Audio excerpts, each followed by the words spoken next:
जाति और अनुसूचित जाति जनजाति दलितों का अपमान, यही तो आरजेडी और उनके साथी कांग्रेस और इंडिया अलायंस की पहचान। जिस प्रकार से लालू प्रसाद जी के पैरों तले आम्बेडकर जी की तस्वीर को रखा गया और आम्बेडकर जी की तस्वीर के साथ जो अभद्रता दिखाई गई, ये मूल चरित्र है आरजेडी का। आरजेडी सामंतवादी सोच रखती है, संविधानवादी नहीं। आरजेडी के लिए बेटा साहब ज्यादा जरूरी है, बाबा साहब नहीं। आरजेडी के लिए जंगल राज और परिवार राज जरूरी है, संविधान का राज नहीं।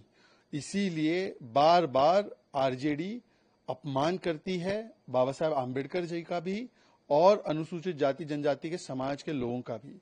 ये वही लालू प्रसाद एंड फैमिली है। उनके बेटे ने द्रौपदी मुर्मू जी के बारे में जो शब्द इस्तेमाल किए हम जानते हैं। ये वही लालू प्रसाद एंड फैमिली है जो कांग्रेस के निकट है, जिस कांग्रेस ने 2 बार आम्बेडकर जी को हराया, भारत रत्न से वंचित रखा, जिस कांग्रेस ने मुस्लिम आरक्षण की इनके साथ मिलकर बात की जो आम्बेडकर विरोधी है। ये दोनों मिलकर 370 हटाने को विरोध करते हैं और आर्टिकल 370 के सख्त खिलाफ आम्बेडकर जी थे। आम्बेडकर जी के संविधान की सबसे ज्यादा अवहेलना तब हुई जब आर्टिकल 370 के माध्यम से देश में 2 संविधान लागू थे और वो इसका समर्थन करते हैं। वंचित समाज को, शोषित समाज को उनके अधिकार नहीं मिले जम्मू कश्मीर में 370 जब तक था, और वो उसका समर्थन करते हैं। तो बार बार आम्बेडकर जी का अपमान करना ये आरजेडी के और ये लालू प्रसाद जी के एक प्रकार से चरित्र का हिस्सा बन चुका है। और हमने देखा है ना कि लालू जी के सबसे निकट के व्यक्ति राहुल गांधी ने भी आम्बेडकर जी की तस्वीर को अपने पैरों तले रखा था। तो दरअसल उनके मन में जो घृणा है, जो नफरत है बहुजन समाज के लिए, जो नफरत है आम्बेडकर जी के लिए, वो बार बार झलकती है।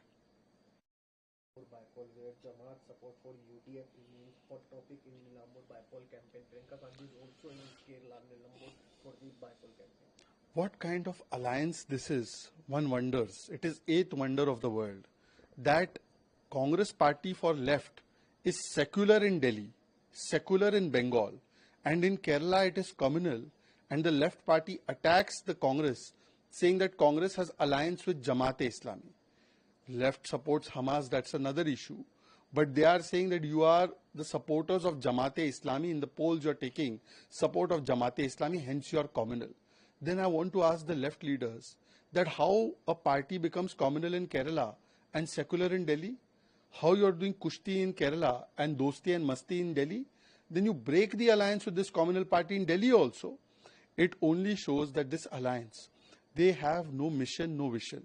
They only have tushtikaran, they only have corruption, commission, and politics of division and obsession with Modi. That is the only thing that binds them together, and that is why they have such differences that in Delhi they are secular and in Kerala they are communal.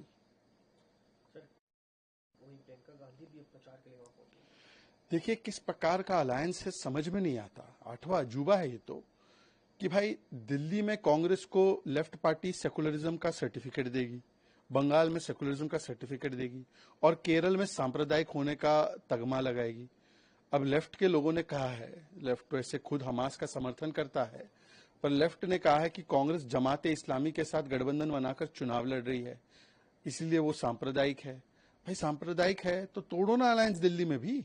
ये दिल्ली में दोस्ती करना है और केरल में कुश्ती करना है, मतलब किसको बेवकूफ बनाने की कोशिश की जा रही है।